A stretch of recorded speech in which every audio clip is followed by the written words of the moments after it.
with humans, we get so like our subconscious minds, like we just get so comfortable in our situations, no matter if they're good or bad. And majority of people are comfortable in their own crap. Let's go. Yeah, make it look easy. The goal of this podcast is to share original insights and conversations on the habits, mindsets, and strategies of elite performers that produce exceptional results. Let's go. Samantha, it's awesome having you on the show. Thanks for taking some time with us. Thank you. I'm so excited to be here. And I know we're going to get into some juicy conversations. So I'm here for it. Yeah. So when your people reached out to me and pitched me, it was funny. The first thing they said was from being arrested to, seven-figure entrepreneur. And I was like, that's pretty interesting. And then I did a bunch of research and I was like, I need to know more about this part of the story. And obviously it's juicy and it's a great headline. And I think it's a good place to start. So, how did you get arrested? Yeah. So I was actually in my mid-20s. And now I've been an entrepreneur for like over a decade now, which is crazy. I basically started when I was kind of in college, was supposed to go to med school, decided my senior year, this isn't for me anymore, which was in that place of just being like, well, what the heck do I do with my life? And back then, which I might be like dating myself, but it's like entrepreneurship wasn't cool. It was like, if you were an entrepreneur or like a business owner, like, just doing your own thing, you're kind of like a loser. Like, what are you doing? Like sleeping on your mom's kind of couch kind of a thing. So I decided to go to med school, which made my parents basically like, it was the unspoken word of, well, we're cutting you off and not supporting you. You got to figure it out if you're not going to go do that. So went down the road of entrepreneurship. I was modeling and acting in college because I couldn't do that before college. And I started dabbling and learning more about like, oh, I can make my own money. Oh, this seems really good. This is fun. This is great. And then I got kind of into like MLM stuff for a little bit. Kind of, I was too early and young mindset for that. I didn't understand it fully. Yeah. But I ended up, as I was in the modeling and acting industry, I kind of like, I was always I had this eye for, okay, how can I do this and monetize it? So I ended up starting my own video production company, marketing company. This is way before, like now we have UGC, content creators, all of that. Didn't have that back then. And I had tons of companies coming to me to create their videos for social media, YouTube, Amazon, all of that. So in my early 20s, like that company was making me really good money. So I'm painting you the picture. I graduated from the U of A, moved back up to Scottsdale, Arizona. And if anyone's familiar with Scottsdale, Arizona, I lived right in the heart of Old Town, where all the nightclubs are, all the fun is, like 24/7 fun. Yeah. You probably see where this story is going a little bit, but my lifestyle, I was in my early mid-20s, making good money for myself for being self-employed. And it was a very work hard, play hard mentality for me. Much like most of my friends there, I was the only one that was kind of self-employed. Everyone else had corporate jobs. So I was very different, kind of didn't have anyone to connect with, but the way that I could really connect and have fun with people is to go out and party. So that was my lifestyle. And for a long time, I knew that I was meant for bigger things. Like even though I had my marketing company, I really wanted to model and act, which I was doing a little bit of traveling in the meantime throughout the United States. But I was always just like afraid to push the limits. Like I was like, why change anything when I can pay my bills, have the luxury car, have the condo, all of that, I'm doing well. But deep down inside, knew I was meant to be doing more. And slowly but surely that caught up with me. So it was just one night, we went out, it was the same thing, different weekends. And I had just had something put in my drink. Like at that time, I could drink like a fish. I don't drink anymore, but I could drink like a fish, right? So going into a nightclub, you have your first couple of drinks and all of a sudden I'm just feeling like there's something wrong. I need to get out of here. And I kind of so grateful for my intuition and just like knowing my body and having the support, like knew the bartenders, knew the bouncers, you knew the doormen, like all of that. So I kind of just ran to the back of the nightclub where my friend was doing the back door. And I'm like, I need to get home, like put me in a cab or just like I need to get out of here. So he pulled up a cab and I ran out of the club. So kind of just like, not frantic, but just like the mindset of, I need to get out of here because something's wrong. Yeah. And so he put me in a cab. My condo was literally like 4 minutes from this club. And when I'd arrived, like it's whatever I'd taken, it was just already kicking in. And that's where my memory gets extremely blurry. But the one thing that I do remember is the cab driver yelling at me because I left my purse and bag, at the booth in the club, and I didn't have money to pay for the cab. And this was like a $5 or $6 cab. So he calls the cops. In the meantime, like, I'm just so effing out of it that like Yeah. I don't know what's going on. Cops roll up real quick because they're just everywhere in that town. And they're like, basically like saw me in this. They probably thought I was just wasted out of my mind. And Yeah. they arrested me because I didn't have that $5-6 to pay for this cab home. And I went and I spent the night in jail. And the next morning I woke up and I'm like, what the F? Like, this Yeah. is not who you are. Like, I was the type of person that grew up, straight A's, never, broke the rules. I had never been in trouble for anything. And, this is what's happening to me right now. So that was like my personal, like, I like to call it my personal rock bottom, because that was something that was just a huge eye opener for me. And from that moment on, I literally went on this trajectory to literally changing everything about my life. Like, I uprooted, changed everything from what I was doing for work to where I lived, to the people I hung out with, to literally everything over the next like 60, 90 days. And that's what kind of put me on this trajectory to changing my life, to now creating a very healthy lifestyle, creating a very successful business. And now I help others do the same. Yeah. So do you think people need that rock bottom moment? I've been an entrepreneur for some amount of time. I do a lot of coaching. I do a lot of speaking, and you'll meet people and they'll share their story with you where they are, but they're getting, and they may want to be better, right? Like you said, like, you afraid to push the limits, but doing well. They want to do better. They probably know they're capable of more, but no matter what you tell them, you could give them literally the keys to the kingdom and they wouldn't turn the lock. And do you think we have to have that moment? It doesn't have to be necessarily the same way that you experienced it, but do you think we have to have some version of that moment to shake us loose, to say the path that we're not on, or the path that we're on, is not going to get us where we want to go? Or do you think you can break loose if you're just kind of limping along? Although I haven't seen that case very often. Yeah, it's a great question. And it's a conversation that I have a lot, like literally on this topic. Like, do you need to have the rock bottom? For me, I feel like it depends. It depends on the person, because the reason why that rock bottom shifted me so hard is it was my wake up call. Like, I think about that moment of like, oh my God, that night could have gone so much worse. There could have been so many worse. Like, I was actually grateful that I got arrested. Like, I could just go on the stories of what if, right? But it literally made me take a look at my status quo and be like, this isn't what I want to do. Like, I'm not this girl. Like, I don't want this to continue happening. Right. And I knew it was one of those moments where I ignored the red flags in my life.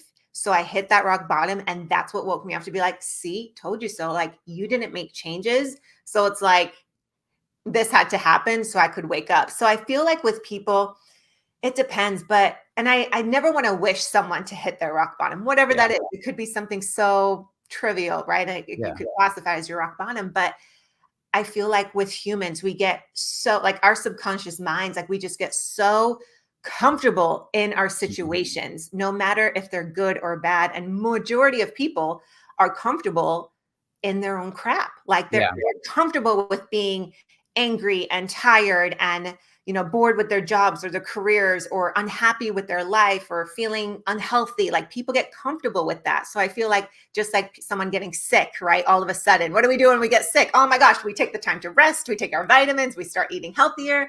But it's like, until we did that, we were eating like crap and not taking care of our bodies. So it's a yes and no. But I can tell you this, now that I've hit my rock bottom and I had that experience, I now have seen that, like, if there's a time in my life, like maybe a couple years later or whatever, whenever I feel things starting to happen again, like, oh, it's like those little red flags are popping up for certain things, I pay attention harder now and start making pivotal changes versus waiting again for everything to collapse. So I think it's like one of those really good learning lessons to then be able to not hit that rock bottom again. Yeah. I don't think you need to continuously keep hitting a rock bottom unless you don't learn the lesson, which Yes. I truly believe it, right? Yeah.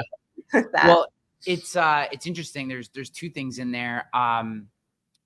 One, we will justify, we have this ability as humans to justify away so many things that that we know don't help us, right? I find myself, you know, I've I mean, the fact that I haven't been arrested is just a miracle. I mean, I lived a very similar life at a very similar age, and you know, was working hard. I wasn't a corporate job, but you work all day, you work hard, and then you get done and you're like, I need to release, you know, whatever that is, you know, and you're like, and you'd go out and it'd be a Tuesday and you'd be walking into work hungover the next day and you're like, what am I doing? And then, but, oh, you know, we worked really hard yesterday, or I've been grinding the last month, so I deserve it. And it's like, you deserve to be hungover and have a really shitty day at work because you were working hard for the last month. Like, that doesn't make a lot of sense. And it just over and over and over again, and myself included, you know, you just justify things away. Oh, you know, that ice cream for the third day in a row is fine because the kids are having ice cream and, you know, it's summertime. And you're like, what is summertime or anyone else eating, you know, this thing that you know is not good for you? And especially, you know, I'm in my 40s now. So like, ice cream doesn't really fall off your body the same way it did 20 years ago. You know? So like, you know, and I like to be fit and in shape. And it's just, you will just justify anything. So how, like, for someone who's listening to this, who maybe hasn't hit their rock bottom, but is nodding along to, like, you know, they're hearing the justification. They're going, I do that. How do you, because as you said, we don't want to wish rock bottom on anyone. Yeah. How does someone start to recognize these things in their life without hitting that rock bottom? So the other side of the coin, if you haven't hit it, and hopefully you never do, right? If you're listening to this and you haven't already, how do you start to make those corrections now so that you don't get there? Yeah, I think the first one is awareness and having complete honesty and transparency with yourself. Like, this is kind of like with what I teach in my communities. Like, you have to ask yourself, like, where it comes to, and this can be in like 5 different pillars, I call it, like with your money, with your career or job, with your health, with just like your overall lifestyle, and even with like material items, and just take a look at that and be like, am I happy? Like, is this the best version of my life that I can possibly live? And for the majority of people, even for myself today, the answer is no, because I always know I can strive to be better, do better, you know, create a better life, all of those things. So I think the first one is just awareness of like being honest with yourself. Am I even happy with my life? Because I think a lot of people kid themselves with being like, oh yeah, well, I am happy because I don't know, I do have a job and there is money in the bank account and, you know, I have a family, or, you know, all of that. So I think being fully honest with yourself, and then taking that, and I know this can be super overwhelming because I know a lot of people, when they get to this point of awareness, they're like, oh my gosh, I want to just change everything. And I would say focus on one area of your life. Focus on one thing. If it is to make more money, okay, let's focus on, all right, what can I do to make more money? If you already have a job, okay, is it asking for a raise? Is it, you know, starting a side hustle? Is it getting a new job? But focus on that one area that you want to change and start shifting the mentality behind it, and just thinking about it every single day of how you can up level and change it. And I mean, this is what I kind of teach in like a long format. But I think one is having their awareness and being honest with yourself, because most people, like we've already said, like they just get so comfortable. And not only that, it's so normalized, right? It's so normalized to work hard during the week and then go party on the weekends. And, you know, it's when you're surrounding yourself with those people that are all unhappy, that are all complaining, that are all, you know, in those lower level vibrational frequencies of how they talk, then of course you're going to resonate with that and you're going to contribute to that. And that's what normalizes it, right? Yeah. So almost taking an inventory of like, what are those conversations that you're having with people? What are those conversations like? Who are you hanging out with? What are you doing on the weekends? Is it exactly what you want to be doing? Or do you have higher standards for yourself? So I think it's like creating this new standard for yourself. And the first kind of like, as you start this process, it's hard. It's so hard. Like I remember me after I got arrested and all of that, like honestly, like I hid for a month. I did not tell anyone that didn't know or see or anything happen, which not many people did. Like I hid. I didn't want to let anyone know. I didn't want to hang out with the same people anymore, even though they didn't contribute to it at all. I Yeah. didn't want to go out to those places anymore. I'm like, I'm done. Like I'm done. I'm setting a new high standard for what I want from my life. And I started changing it, which is uncomfortable and it can feel lonely. And it's kind of hard, but I promise you, once you start even just having that awareness and being like, no, I want to change X, Y, and Z. And maybe it's, following someone on social media, even if it's hiring a coach or just watching YouTube videos. Like even when I started my journey of changing my life after my arrest, there was no social media of coaches and courses and all of this. Yeah. Like it was like Tony Robbins and Oprah, and you had to buy the DVDs. So I turned to YouTube and I was just like watching all these self-development stuff, reading books, and really and that's when it started clicking for me about, oh, this is all mindset. This is all like that self-development, because the one thing you are the creator of your reality, but the one thing standing between the reality that you want and you is your brain. Like it's your mind.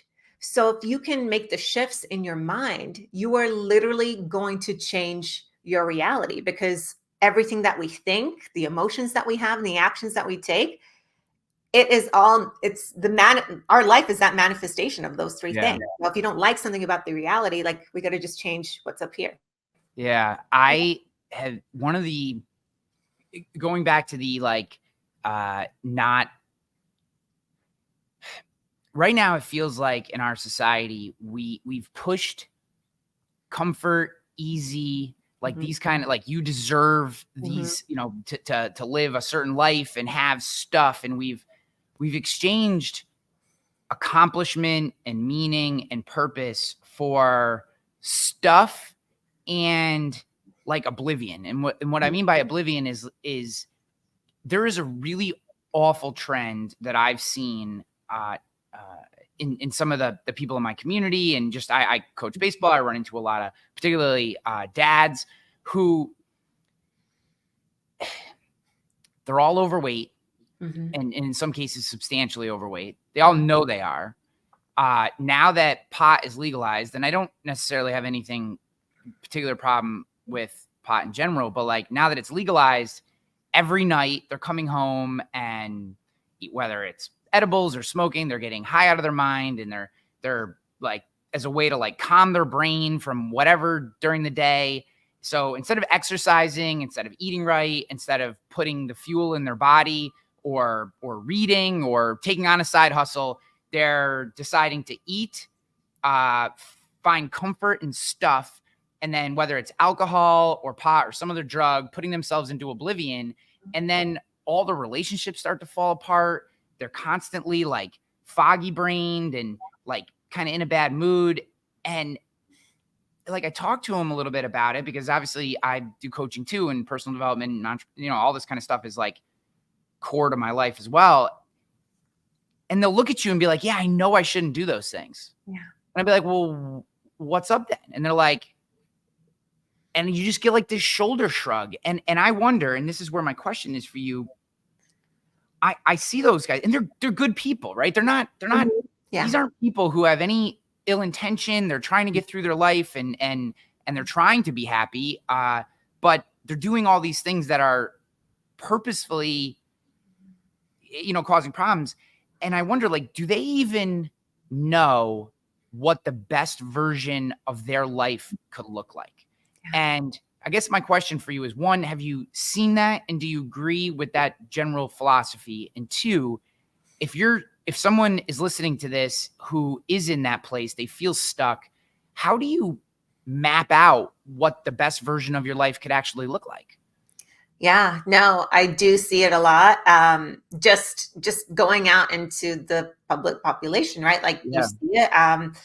And it's heartbreaking. And I feel like just like what's been going on, and this isn't just from the past few years of what's been going on in the world. And I feel like it's such a combination of things, right? It's it's like, I don't even know how deep you go into this stuff in this podcast, but even just like with like the programming from these people just being in this world of, just look at like, just like even the TV shows that they're watching and the things that they're doing and all of our foods, right? They're just filled with toxins and all this crap. Like if you're not at this point, like buying organic and, watching for seed oils and all this sorts of stuff. And of course, like you're going to put on the weight. And not only that, all the other things, like all of the hormone disruptors and everything with just what I'm seeing as well. And my fiance and I talk about this is a lot, especially right now, because we're releasing a men's journal, because we're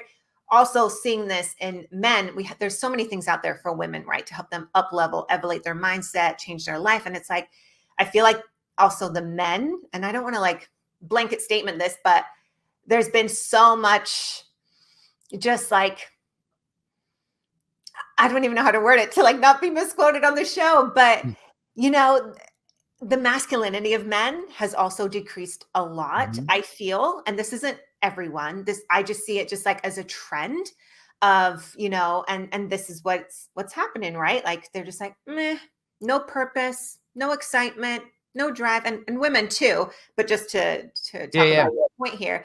And I think it's like coming back down to like, you have to make that decision. And I feel like in those situations, I don't know even how to help someone in that state, because one, I've tried with family members in that same exact what you're describing.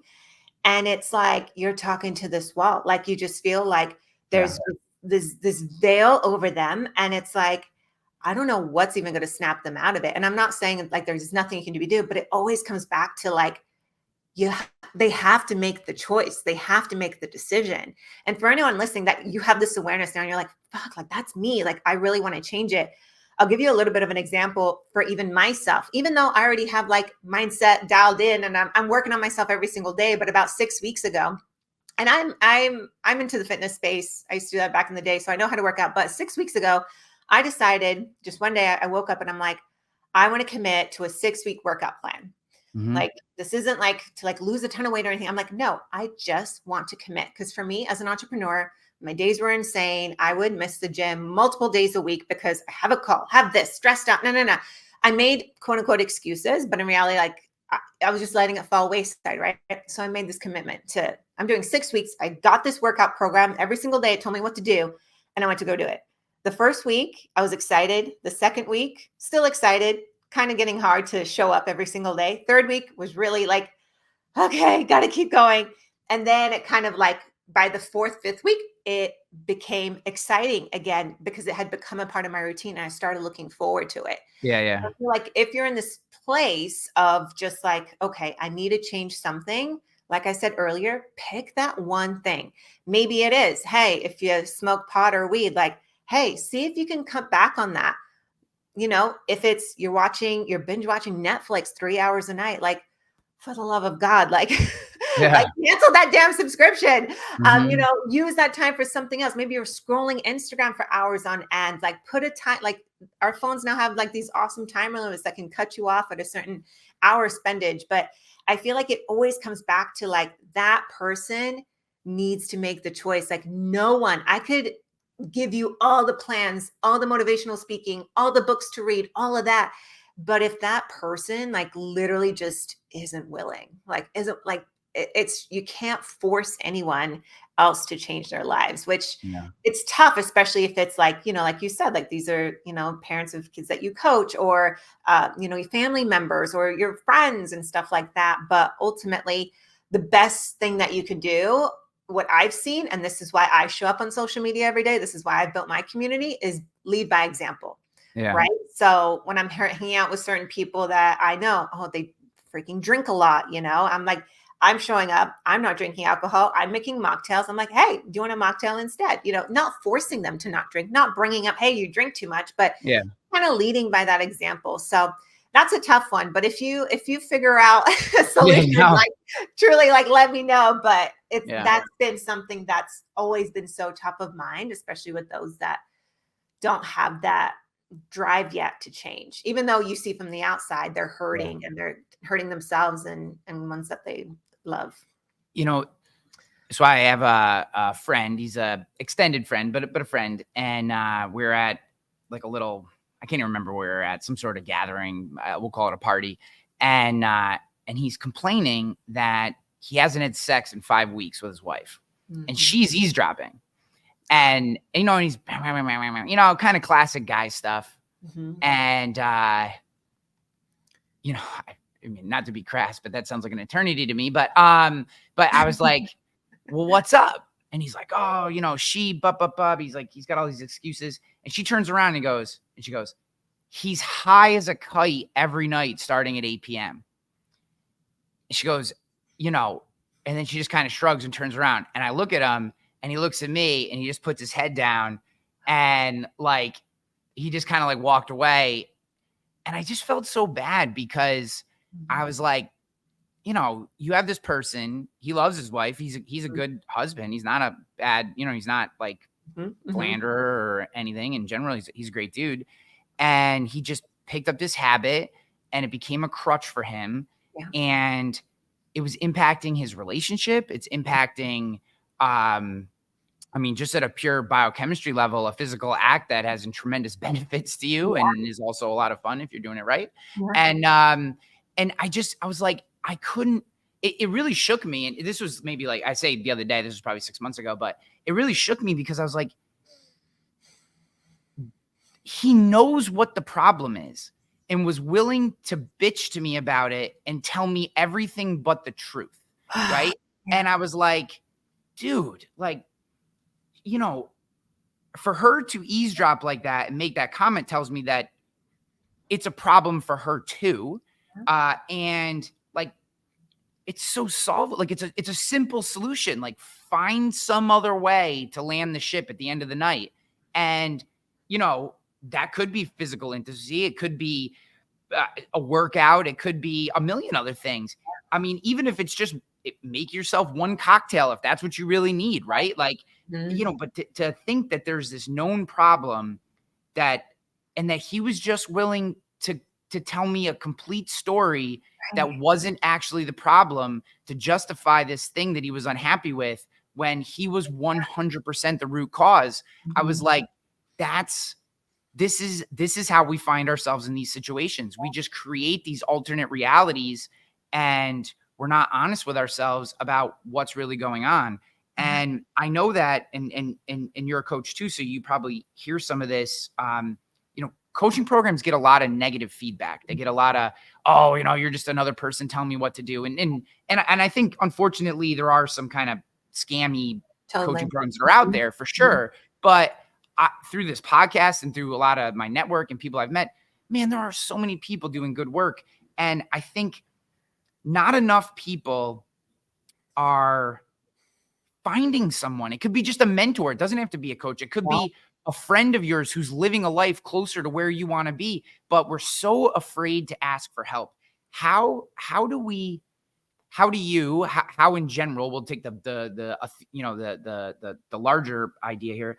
How do we start to get people comfortable with the idea of asking for help or seeking some guidance or a mentorship and I want to think about it more and say like the 30, 35 plus range, because I feel like 30, 35 under, you're at an age where you're more open to feedback. You're more open to that learning, but there's some point in your early 30s, I think for a lot of people, where you feel like you're supposed to know what the answer is. And it's like, I'm 43. I do read a ton. I'm part of a lot of different things around a lot of successful people. I don't know what the fuck's going on half the time. So, like, how do we start to crack that nut? How do we start to get people to open up? Is it just more people sharing? Is it like, how do you think that works? Yeah, I think it is more people sharing for sure. Yeah, I think that. And then also, like, for example, what I do, just like with my inner circle, right? Because this is usually people that like you're talking to, whatever. Like, if I never want to be like a coach around my friends. Yes. But yeah. I know how to kind of like ask questions to dig a little deeper that we don't have to dive into the stuff, but maybe that one question will kind of spark something for them that maybe later that night they go think about, or maybe not. I don't know. But for example, with your friend, right?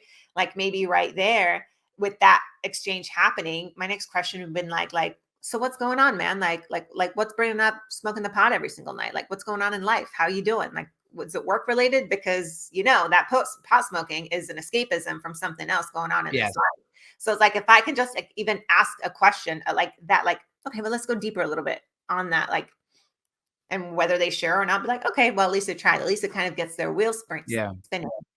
But as far as like the opening up, I think it's the same thing. I think it's so important for all of us that, have these teaching abilities, that have gone through stuff, to share, to put themselves out there. And that way, those others that are, whether they're watching YouTubes or social medias or even listening to this podcast, it's like, oh, like I deal with that too. Oh, I'm intrigued. I don't want to deal with that anymore. How did they fix it? So it's kind of like this domino effect, right? But I think at the end of the day too, it's like, for example, if you are having a conversation, whether it's you, whether it's someone else, partner, whatever, it's like, I see this all the time. I have a side group of, like, I guess friends, you can call them. They're not like my like friends, but hang out with them every now and then. And you just see it between the couples, multiple different couples, always fighting, always arguing. They'll start drinking, they'll get into it, all of that. And it's like, you just see all these people with all these, it's not the alcohol, it's those deep rooted issues that have been happening for such a long time that come out, right? During something so stupid that might have happened. So it's like I feel like I just wish I could teach everyone on the planet to like have this awareness of, hey, let's just talk and communicate and ask each other questions of like, where are we at? What are we unhappy with? What's bothering you? I think so many of us, we hold all our shit inside, and we're so afraid to speak up about anything. Like maybe it's to your partner about something, maybe you're afraid they'll get mad at you or whatever. And then we just internalize all this crap. And then all of a sudden we're resenting that person. And all of a sudden we're turning to the wine at night, turning to the smoking, doing all these other things, feeling that disconnected. And then all of a sudden it's, it's, so I'm divorced. I look at that situation. So it's been about 3 years. We were very different people and grew apart because we kind of started probably close, but ultimately different. And then as we grew and had kids, and we were together for 13 years, but just very much different people. But so I'm not, and we're good co-parents, and in general, it's a net positive, although, it's never necessarily a positive for the kids. That being said, when I look back at that relationship, it's easy to just go, well, she did this, she did that, or, vice versa if you're the female. But, when I think about it, I'm like, in general, at its core, we wanted similar things. We were terrible at communicating with each other. We had some things that we disagreed with, just philosophically, but we never had those really deep conversations to try to get to the core of it. I mean, I'm not saying it's possible or even would have been positive for us to stay together, but I think that when I look back on that situation, I have to take full responsibility for the fact that I never tried to communicate with my partner in a way that really explained to her what I wanted out of life and where I wanted to go. And maybe we would have figured out sooner that we weren't on the same path, right? Instead of 13 years. And my point in saying that is, it doesn't matter if it's your spouse, partner, a child, a business partner, a friend. It feels like we have, and I think the internet has a lot to do with this in general, and just our disconnectedness, remote work, etc., and just the busyness that we've found ourselves in a day-to-day basis. We've lost the ability, or we either lost the ability or we no longer make time for like deep conversations around, just philosophy and life and goals. We just kind of skip off the surface, and nothing comes out of that. It's like you're running all day but going nowhere, and it just leads you use the word resentment. that is such a toxic thing to let into your life. And I think so much of it starts from a lack of communication. Yeah. Yeah. I truly, truly believe that communication is key. And that's the one thing I think. So I'm 36. So I didn't even meet my now fiance until I was 32. And I'm so grateful for that, because the amount that I've grown and changed and learned to communicate from like all my 20s of dating and all of that to like, oh, this is how I'm supposed to show up in a relationship and all of these things, right? So now even like with us, like we've built a very beautiful foundation where even over the last year, and these could even just be some tips for, you know, your listeners, which are pretty abnormal for most people. But like starting a year ago, we had just moved to Austin, Texas, and we kind of just like changed a lot of things about our life. But we don't watch TV. We don't watch TV. So at night in the evenings when we're both done with our work days, like we have dinner and I know this might seem a little bit more deeper woo-woo, but like literally we'll meditate together. And then we each have our little journal entries that we do in the evening. But then after that, we talk. We spend an hour or two talking every single night, and even during dinner and stuff like that. But that's our wind down. And the stuff that comes up in those conversations, how we're feeling, what we're doing, you know, all of those things, it's been life changing. Like up until then, we weren't doing that. We were very much binge watching Netflixes and all of that sort of stuff. But even just making that simple switch over the last year, and we got like addicted to it as far as like, oh, it's tonight even a night worth it to turn the TV on. No, let's like, you know, do this. Let's talk about X, Y, and Z, whatever, business, life, all that stuff, sort of stuff. But I 100% believe communication is key, whether it's with even yourself, you know, honesty with yourself, your friends, your partner, your coworkers, like all that sort of stuff. And I think people are so afraid to speak their truth, right? They're so afraid to put their ego aside, right? Because if we're not asking for help or that's all ego, because I know it all and I don't need no help, right? And that was me all up until my mid-20s till I hit my rock bottom. I had a big freaking ego because I had to prove to everyone that I didn't need a job, that I didn't need to go to med school. And like, look what that eventually got me. Like I had to break down so many of my walls. I had to be able to lead with my heart after tons and tons of breakups of whether the guys treated me like shit or I treated the guys like shit. You know, it was just like so many layers to all of this, to being able to like live the best version of yourself. So and I know someone listening to this podcast right now be like, oh my God, you guys are like covering so much. It's like, where do you even start with it? But I think it's just literally listening to conversations like this and hitting play on the podcast about like healing, self-awareness, relationships, like just all different areas and aspects, and just learning more, listening more. Because the more that we can educate ourselves, the more we can give ourselves awareness around these situations to be like, oh, wait, it isn't normal for me to not talk to my husband every single night. It's normal for me to like, you know, not have sex every single week or every other day or whatever, right? Like we tend to like start normalizing these things, and all of a sudden 10 years in, you're so fucking unhappy. It's like, what happened? Like, that's why people wake up in their, you know, 30s, 40s, 50s, and they're like, they have this midlife crisis because they've been doing stuff for so long that they actually didn't like or enjoy. Yeah. You wake up and you look around and you're like, who am I? Like, I don't even know what I look like anymore. Yeah. Well, I think a big first step. So getting back to your point of an actionable first step is actually the business, your e-commerce business, your manuscripting.com and the journal. I think, you know, I unfortunately am very inconsistent with my journaling. However, I found that in the moments in which I've been the most confused or frustrated or negative, I've turned to journaling on a consistent basis, and it has worked every time, pulling me out of whatever the funk was and starting to get me back on the path. I mean, I don't think it's the be all end all to everything. However, I do think that if we're not getting the crap out of our head, it just sits in there and stew on it, and you just well, there's just marinate on it, right? I don't know if you saw the book that Abigail Schreier just put out. She was recently on Joe Rogan, a couple other podcasts as well, about talking about I think it's like called Toxic Therapy, something like that. That's not exactly the title. I'm going to butcher it.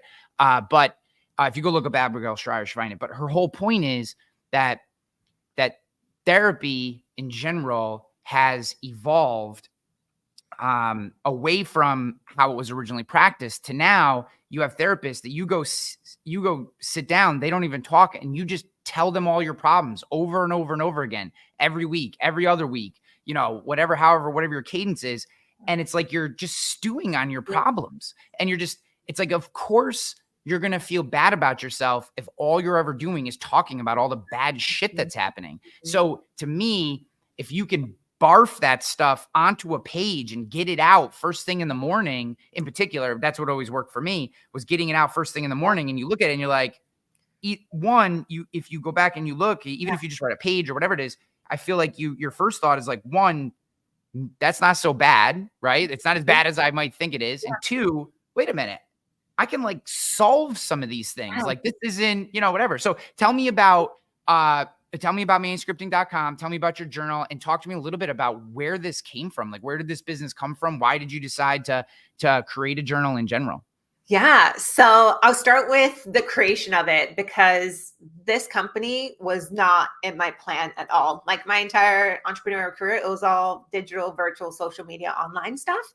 And actually during the pandemic, when the entire world was in like, what the F is going on? The uncertainty, all the fear, all the sadness, all the anger, all the loss that was happening, and finances, life, all of that, right? We all went through it.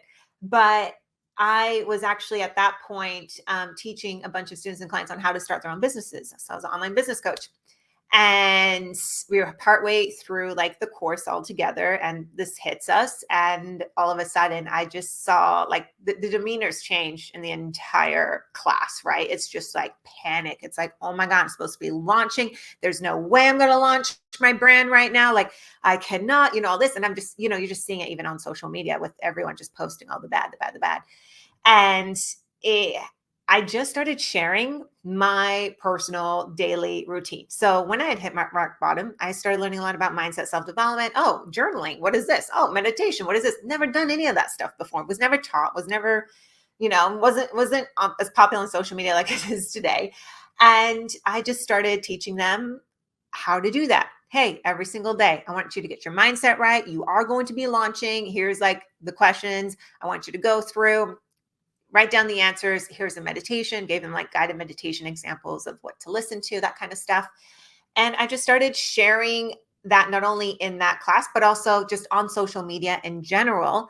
So I started getting a lot of feedback on, hey, like, is there a PDF download to access these journaling questions? I kind of got that a couple times. It was just like, whatever, like I was so in my other business, right? And then finally I was just like, whoa, like this, doesn't everybody do this? That was my first thought, like, because I'd been doing it for so long. It was normal for me. Yeah.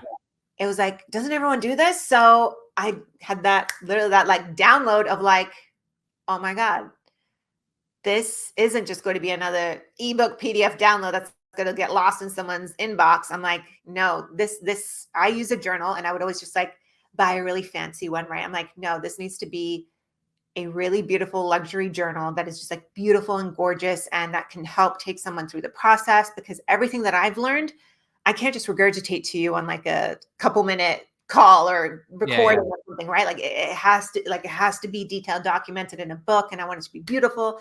And from there, that moment, at the time I just started dating, or was just dating my now fiance, and I like told him this idea. I'm like, hey, I was like, I had this like idea download, like, I think I need to do it. And he's all like, fuck yeah, let's go. Like, let's freaking do it. Cause he was very excited. Just the whole online space, I knew for me as well, I had kind of seen it as far as like, oh, is this what I'm going to be doing for the rest of my life? I don't know. No, I know I'm not. Like, what's the next thing? So it was just the timing of everything at once. So I just went right into figuring out. I didn't know anything about manufacturing, shipping, having a product base, but nothing, like literally nothing. I stepped into this with so much fear and unknown, but I knew deep down in my soul, I'm like, no, this needs to be birthed, and you need to do it because so many people need this and you need to help them. So dove into that, launched that, 4 years ago at this point during the pandemic, which was the worst time, by the way, to launch a physical product when, everyone remembers all the container ships and everything being stuck out sea for months and months and months on end. Yeah, that my company was stuck out there too. It was just, the first year was like one of the most like disastrous. I should have I could have 100% given up. There were days that I wanted to, but I just like held the vision of what this was going to be. And yeah, so that's what the manuscripting journal is today. And basically the whole process of the journal, it's a 90-day journal. The first part is basically a workbook, because I feel like when it comes to goal setting and just manifesting in general, which I know gets a bad rap thanks to social media, but we are manifesting every second of the day, whether you believe in it or not, like your thoughts, your feelings, your actions, it literally creates your reality, and we are the creators of our reality. So if we know that, like, why not freaking have a fun time playing with it and taking charge of our lives? So the first part is a workbook. We go through a series of questions. And I know this entire episode, we've been talking about like, how do you get that awareness? What questions do you ask? Like, how do you go deeper? How do you figure out? And that's literally what the workbook is, because those were all the questions I had to ask myself when I had hit my rock bottom of like, hey, Sam, what do you want your life to actually look like? What's been holding you back? Like the biggest question, it's not even about like what you want. A lot of people kind of know what they want. It's more like what's been holding you back? Like what has been that fear? What has been that past trauma? Like maybe you have had heard stories of other people trying it, so you didn't do it. Maybe something had happened to you in the past where it just killed your confidence and you're like, there's no way I could go on to move something else. So we deal with the past stuff that's been holding you back. We deal with the things on, okay, what is the stuff that you need to release and let go? We do a lot of stuff with just like subconscious programming, because all of it is like our mind, right? Like this is what's keeping us where we're at. And it's because our minds, like we have 12 to 80,000 thoughts a day, and 85% of them are repetitive. So if you're having that same self-doubt every single day, if you're having that lack of confidence, if you're having that lack of drive every single day, like, of course, nothing's going to change. So then when you go into the actual journaling, it's like a daily entry. It takes like less than 6 minutes. I timed myself the other week, actually. I'm like, wait, how long does this actually take? But it's all focused on gratitude, what you're open to receiving. You have my favorite part is 3 action steps that you're going to take today to move closer towards your goals. And then a full journaling entry page, which you start with, I'm so happy and grateful that. So we're talking about the quote unquote future, but we're acting as if it's already happened. Because the one thing with our mind is the subconscious mind has no idea what's fake and what's reality. That's why everything that you consume, from the movies that you watch, the shows that you watch, the books that you read, the podcasts you listen to, like it has no idea if it is real or fake. So if you're bombarding yourself with crime podcasts and scary movies and all this negative, like lower frequency vibrational stuff, like your subconscious is taking that in as real. So of course, the next day, how are you going to wake up feeling so high vibe when you just digested a whole bunch of crap? So the one thing with the journal is you get up, you do it every day. It is super short and easy to fill out, but it gets your mind right. So you're instantly starting the day, just like you said earlier with how you kind of journaled, like you started the day thinking about the things that you want to accomplish. It gives you that confidence of, oh, I know exactly those 3 little things that I need to get done today. And when you start doing that over and over, like at this point, I've been doing it for 9 years, 10 years. Like my life has just kept on getting better and better and better and better. It's not that I don't face hardships. It's not that I don't face any like problems or obstacles. Of course I do. But with each problem and obstacle that I have, I know to look at it also as a lesson. And I also now have the tools in my toolbox to like, okay, dealing with this instead of getting like staying in the stewing of anger and mad and sadness. I'm like, all right, feel that shit, figure out what that lesson was in this. All right, let's make sure we don't repeat that again. And this is how we continue moving onwards. So it's a process. It's a process. It's a lifestyle. Just like we were talking about, people have unhealthy lifestyles. Like I always say to my students, like manifesting is a lifestyle, like changing your life is a lifestyle, having a good, high, healthy, luxury life. Like they call it a lifestyle for a reason, because it's not something you just do for 30 days or a week, or you create a vision board one time and wait for it to fall in your lap. Like it is a process that builds on itself to create the habits so that you can grow and evolve as a person. Yeah, I'm going to be a terrible podcast host right now and just say that I agree with everything that you said. I know I'm supposed to ask some contrarian question, but I completely agree. I'll tell you, and I know a lot of people that are listening, especially probably the men, because I see this much more in men than I do in women. I feel like women just tend to have a much stronger sense of openness to new ideas, to themselves, to feelings and emotions. But I think that particularly for the men, oftentimes ideas like manifesting, like gratitude, etc., they're seen as like foo-fooey, ethereal kind of things. And it's like, oh yeah, I'm sure that's good for the, the young kids or some internet entrepreneur, but I run a small business or an insurance agency, or I'm an executive in a company, whatever. And guys, just give you an anecdote to reinforce what you said. I love being a dad. I love it. I absolutely love it. I coach Little League, and I enjoy it immensely. I'm willing to take whatever level of success I could have had without kids and have it be less because I have them, because it is very, very difficult to operate at 100% when you have children, as many people are listening know. However, when I first got divorced, there's so many feelings going on. And then I have two, at that point they were 8 and 6. I have 2 relatively young boys that I'm now parenting by myself. And, that's a new experience. And they were, they're rambunctious and they're running around, and I'm living in an apartment now after living in a nice house with my ex.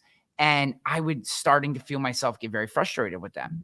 And, and I used journaling for about 5 months during that time period to pull myself out of it. And I just started with gratitude and saying, I would just write at the top, like, I'm a Christian, so I just would say, thank you so much. I just write literally, thank you so much, God, for having 2 healthy young boys who I love and love me.